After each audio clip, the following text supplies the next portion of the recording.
Morning, everyone. Morning. Good to see you. I am here today because, well, I'm not really sure. In 2018, when I started taking this job on full time, we had a very specific plan for spending in IT. I assume that's true in many organizations where you take, you budget 2 years out, where you have a general plan for how you're going to spend that money, and then as the time comes, you really are sort of locked into what your previous plans were. But there was such an urgent need to begin implementing, inserting artificial intelligence and bots and blockchain into the infrastructure at the National Science Foundation that I felt an urgent need to find a way of somehow doing that in spite of the obstacles, in spite of the fact that the budget was all accounted for and the people were all booked up. So I guess, and we had a successful innovation. I'm going to tell you about that right now, but along the way we didn't really have a script, so we made it up as we went along, and I want to share with you guys just how we did that. So I'm starting with, do you guys know who this is? Okay. Her name is Julia Child. For those of you who don't know her, she's a famous cook. And I kind of met her when I was a kid watching PBS. So she did cooking shows on PBS. She was wonderful. She had a great spirit. She very positive energy, and she made a lot of mistakes as she went. And so the American public really related to her because of her mess ups. Let's see. Okay. So can you guys read the words on this? So I'm going to start. I don't want to do all the talking here, so you're on duty. I want to talk first about Julia. So she was born in August of 1912 in Pasadena, California. She was a relatively well-to-do person, upper middle class probably. She had a chef at home. Her mom didn't cook. She didn't cook. She graduated from Smith College, a very nice school, in 1934 with a major in, who knows? If you know the answer, no? Journalism, did I hear? History. She studied history. She joined the OSS, the Office of Strategic Services, which was a little spy organization that we had here in the US during World War II. So she wanted to join the WACs or the WAFs. She wanted to be a fighting person in the military because at that time there was so much energy around supporting the war effort, but they wouldn't let her in. Anyone know why? She was too tall. She was 6'2". So can you imagine? I mean, now you can see people that are over 6 foot a lot now, but I think in those days people were smaller, and so she was a giant. Her first recipe, nobody knows these things? Okay, so her first recipe was shark repellent. So when she was in the OSS, one of the problems was that there were these floating mines, and I guess we stuck them out there so that the bad guys, the Japanese or the Germans, would, put their submarines into them and they'd explode. But unfortunately, sharks also did that. And so she devised a chemical that you could coat around the device so that the sharks would not want to come in. So that was her first known recipe. She moved to Paris after the war, 1948, and she had her first wonderful meal. This is how she sees it. Now, 48, let's see, she was born in 12, so 37. You guys have to up your math game. So some of these questions are just going to be math, so I know you can do them. Okay, so she moved to Paris where she studied cooking because she loved to eat. So she had a great meal. She thought, I've gone my whole life eating other people's food, and I didn't really enjoy it that much, but now I've come to life. 30, what did you guys say, 36 years old, she starts cooking. So amazing, an amazing person. So then in 1951, she began to teach cooking. There's some typos in here, but what she did was she would try something, she would mess it up, it wouldn't come out right, so she would throw that one out, and she would try again, and she would throw that one out, and she would try that again. So she had the first agile cooking experimentation in the world. She published, in 1961, she published a book that really was the thing that made her famous called Mastering the Art of French Cooking. And this was really important because it brought French cooking to the United States. So before that, we all thought that that was too untouchable. We couldn't possibly accomplish it, but she did that. And 1963 now, she's 51. Not that that's old, I'm 60. But she was 51 when she did her first TV show, which was called The French Chef. And so it was somewhere after that that I was introduced to her, and the rest is history. So you really, I get all this from Wikipedia, not hard to find. You know, go out and read it for yourself. She had a fascinating life. There's a lot more there to read. So I wanted to start by describing Julia, because what I'm going to describe to you is a successful innovation recipe that I made up on my own with my team through a series of failures. The first thing we did was we took an important problem. So here's where you really have to have some courage in this. X marks the spot. You guys, you know the pirate thing on the map? X marks the spot. I always use X as the destination. First, you have to describe the endpoint to people, and it has to be so clear and so moving that people who aren't being paid to implement the solution are willing to do it because it's so painful to not have a solution. So where it says serves how many? It serves your whole agency. Don't pick a problem that's just an HR problem or just an IT problem or just, you know, a business problem. It has to be something that appeals to everyone. You have to have confidence that the thing can be solved. Now, the way I explain this to my team is when they say, I'm not sure that can be done, I say, well, do you mean to tell me that we can put a man on the moon and we can't insert artificial intelligence into this little business system? You know, that always takes them back. But Julia would have said, the only real stumbling block is fear of failure. So you've got to have a what the hell attitude, and that was her. And you could see it. You could see it when she was on screen, that she just didn't care if the eggs fell on the ground. She says things like, well, if you're at home, just pick it up and put it right back in the recipe.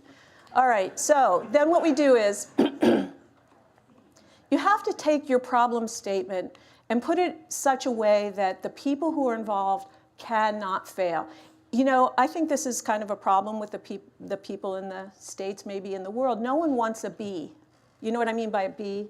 It's the letter after A that none of us have gotten ever. Do you know what I mean? Like, we're all straight A students, right? Except for my kids, they got Ds. I was very happy that they were passing. So with respect to the problem statement, you have to state it very carefully. So here's what we said. Computers can and will and already do, so right away you're like behind the curve, help people make important decisions. So we said, over the course of the next 2 years, can we either insert artificial intelligence into our systems and prove that we can do it, or fail to do it, in which case, either way, we've proven the hypothesis that we can try. So this is a yes or no answer, and either one is a success. Yes, we can do it. No, we can't do it. Doesn't matter which one we get. So then I had to commit myself to this. So there was a lot of enthusiasm about solving the problem. I committed myself by going up to my boss and saying, can I have $100,000, or can I have a little bit of money and try this? And she said no. Everyone said no. I've asked a lot of people for money. There was no money to be had. So I said, that's OK. I'm going to try it anyway. I think I can do it for free or for no extra money. So what I mean by that is it cost something to implement, but we didn't have to take money from any existing resource or get additional money. What's that next line says? It says, ensnare, I mean engage the volunteers that have a taste for the issue. In my case, there were a lot of people who cared so much about solving this problem that they had tried in their own little way to solve it. So it wasn't like there were no solutions to the problem. There were a lot of little solutions that We're not NSF-wide. Do you know what I mean? Do you know people like this who will take Excel or Word or create some fancy macro and make something magical happen with it, but they can't, but then it's expensive for them to maintain, it's not secure, et cetera, et cetera. So there was a lot, you know, NSF is scientists. So they're into what did you say? Nerdy stuff. Nerdy stuff. That's what we're into, nerdy stuff. So a lot of them were in their free time solving this problem because the specific problem we were trying to solve was actually, could we insert, so what we do at the National Science Foundation is people send us, we say we have a problem in a general science area, people send us proposals which are, you know, suggestions of how to solve the problem, and then we have panels of experts from the outside come into NSF, review the proposals, and decide which ones to award funds to. The problem is that the panelists from the outside, you can imagine, it's hard to find people with expertise in emerging technology areas and emerging science. So the program officers in the agency have a lot of trouble finding these reviewers, finding people with expertise in their area. So what they were doing was all kinds of fancy ways of doing that. And one of the things that we did with artificial intelligence was the plan was to see if we couldn't use some existing data sources, boil down the proposal into its essential elements. I think of it as the raisin from the grape, and compare it to people. So this proposal would be interesting to these different people, and then we can suggest those names to the program officers. And so people had their own inventions for doing this, but that was the problem we were specifically trying to solve, and there were a lot of people who were already working to solve it. So here's where we were. Remember the X from the prior slide? Yes, good, yay. And there's U. So the purple thing with the U means YOU. I just need, because everybody's not as nerdy as I am, I need to explain. And then the problem with artificial intelligence is it takes three things. It takes information technology, it takes data, and it takes people. People being the absolute hardest part. And we had representatives volunteering from all of these walks of life. And then what we did with these people was we had them try something tiny. So sometimes the things that they were doing were things they would normally do. So sometimes all the people were doing was explaining to us how they do it normally. Sometimes what they were doing was taking the Excel solution they had and showing it to us. Sometimes the thing that they were doing was working together. You'd take a program person and somebody with a solution and pairing them up. So we were just mixing up the people that we had. We had about 20 volunteers. We called these things micro projects. Then what did we do? We shared and compared. So we brought these people. People had been working in isolation. We brought them together into groups and into a big group and said, okay, everybody, you've done these little micro projects. What have you learned? What's the best? What's the worst of what you've learned? And then we moved those things forward. And we continued to do that over and over. We iterated that until we got to the final X. Now, the bad news is we did not hit the 2-year mark. We got it all done in 6 months. It was phenomenal. There were people in the group that were interested in communication. There were people in the group that were interested in education. So all along the way, people were very excited about the solution. One of the things about AI that's difficult is explaining to people what the logic is. So you're not going to hand over, your program officer, the people that come to do your reviews are very precious to you. You're not going to want to take a risk that some person with insufficient understanding is going to come in and take that job away. So we needed to be able to explain what the AI algorithms were doing. And so we had people that were writers. So it took all kinds of people, but only a little bit of everyone's time. Then, actually, in my case, what we did was we wrote down the recipe. Also, some of the people that were involved knew nothing about anything, but they were process people, and they just wanted to watch and see what we were doing and document our mistakes. So we had that kind of person creating documents that showed how we did it. And then, so it's very important that you update the resume. I said resume. For those of you, it was a Freudian slip. No need, I meant recipe. So it's important to update the recipe and make it your own. So nobody can use this recipe exactly the way I lay it out. If you don't fix it and make it something that you relate to, it's really not useful. Now, the hardest thing about the project really was to move on when we were finished. And in fact, because the group had gotten so sort of jazzed, they didn't really want to stop being a team, and they saw a success in this. So we did another little one after that, but really it took us, we did a second round of this and we implemented something else very, very quickly. But the issue here is that you have to break and start again with a whole fresh new group. And if you become a group that iterates, that stays together, you get stale. You become the thing you were fighting against to begin with. So we have forced ourselves to break apart. Some of the people that were in the original team, have started their own, and so there are many others of these going on at the National Science Foundation on their own. So that was a cool thing. I actually am about to wind up. So I know I'm very early. There's 10 minutes. So I don't mind taking questions if any of you found this interesting. But I would like to end with this, which I can't see very clearly, so I don't know if you can either. I'll read it. So I hope no one takes offense at this. But one of the things that Julia liked to say was, I always give my bird a generous butter massage before I put it in the oven, because I think the chicken likes it. But this is me, but she says, and more important, I like to give it. And that is such a critical element for me, that every one of us has to enjoy the work we do, that's a part of it. That's what made this thing a success, was the people breaking away from their normal day-to-day duties and doing something they felt was special, that they were excited about. And that the role that each person played in this was of their own choosing.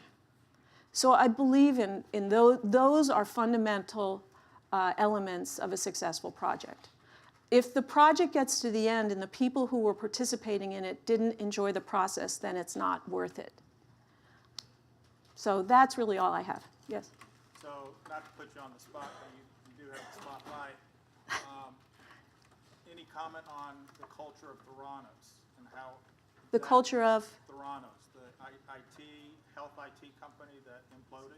I'm repeating for the live stream. Sure. Hugh Scott with the VA, and my question is, do you have any comment on the culture of Theranos, which is currently being analyzed by a lot of pundits?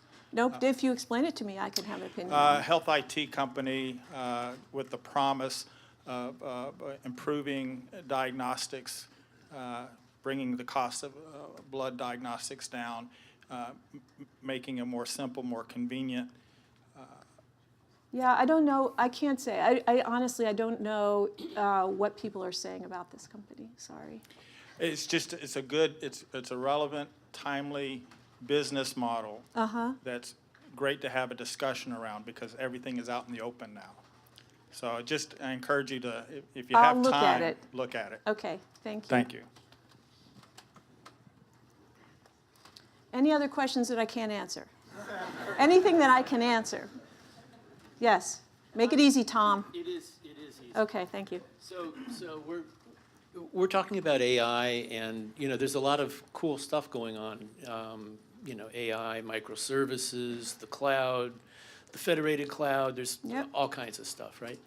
I'm wondering what you guys are doing with the older legacy language systems, if you still have them. Like COBOL and Power Builder and 20-year-old Java that's still using struts or whatever. So the National Science Foundation has, for many years, that is a good one, thank you, has for many years been modernizing under the covers. So even 5 years ago, we had a relatively stable infrastructure and in the things that were invisible to customers. Recently, we've engaged customers more in the user experience side of things, and we've been continuously modernizing all of our business systems. And we do have some Power Builder left, and we have plans for getting rid of it.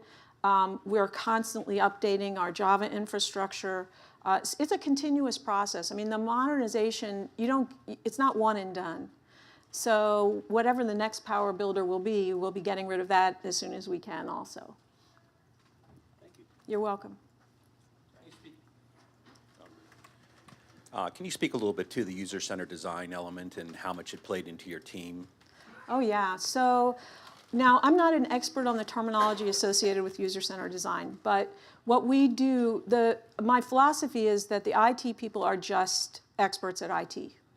And that without hearing the requirements from the customers, it's absolutely impossible for us to create anything useful, which is really why we started at NSF with modernizing the infrastructure, because we couldn't at that time get information from people about changing the way they did work. So we always start with teams of customers that have the problems to be solved, and that was an essential part of this. This experiment was very much driven by customers, and they did a lot of the development work too. You know, the customers really pushed this thing along. I would hope that in the future the IT people just do the bones of the IT, and that the end users do all of the development. I think right now we're experimenting with bots, and it's my hope that the bot tools become like the Excel of the future, right? So that the infrastructure is provided, but the end users solve their own problems using a tool that they're familiar with.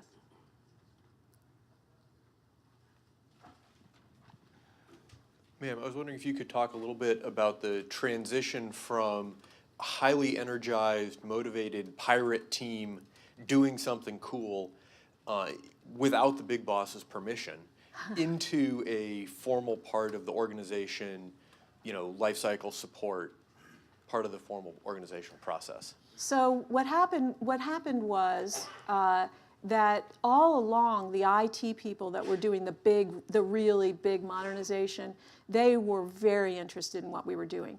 And the little team, the little pirate team, also had the strong belief that if the larger central organization didn't support the result, they weren't going to get anything out of it. So the objective was to develop some tool that the larger central team would be delighted with and happy to maintain, and that it would integrate directly in with the things that they were doing. And so I think that what we've done, we tried to build their enthusiasm along with the development of the product, and that really worked pretty well. I believe that there's a great interest from that part of the house.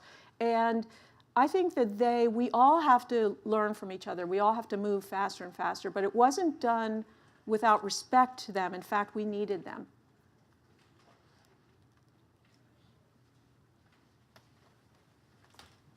Hi, thank you very much. That was terrific. I kind of building on, my name's Dan Jenkin, by the way, Macro Hi, Dan. Solutions. Building on that question, moving into sort of more of an IT operating model that sort of, incorporates culturally, but also technically and from an engineering perspective, these concepts of, building out emerging technology and then introducing it into the sort of the central management of Right. IT. Have you made any steps in that direction, or are there any lessons learned that you'd be able to share?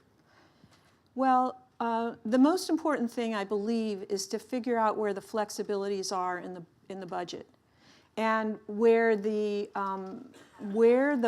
current plan overlaps with the innovation. So while the development team is implementing a modernization, that's the key moment to be able to say, wouldn't it be super cool if we could do a little something different with this piece? And that's a good way of tying into the central group. I think that the central IT people, I'm guessing, wish that they could be free in many ways to participate in these efforts, and it's very important that we share what we're doing all along the line. I'm not sure, did that answer your question? So it's not separate. I don't believe in shadow IT. Have you guys heard about shadow IT? So I call that local entrepreneurship, because I think it's right.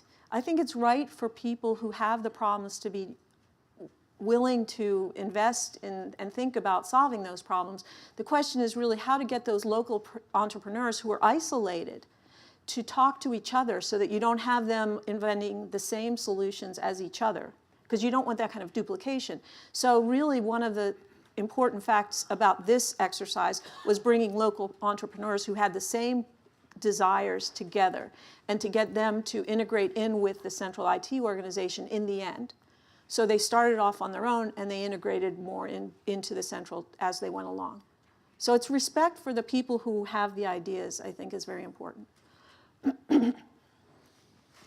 Yes, in your adventures of modernization, did your travels ever take you down the road of trying to modernize and synchronize contracting vehicles with your efforts to modernize?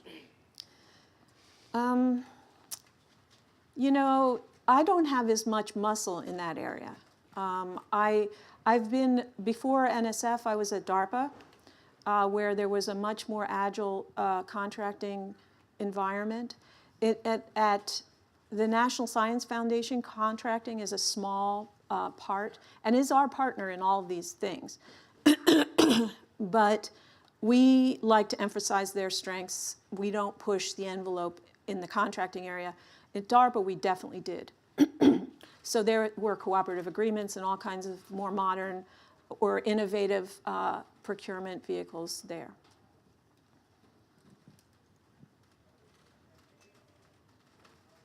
Was that okay?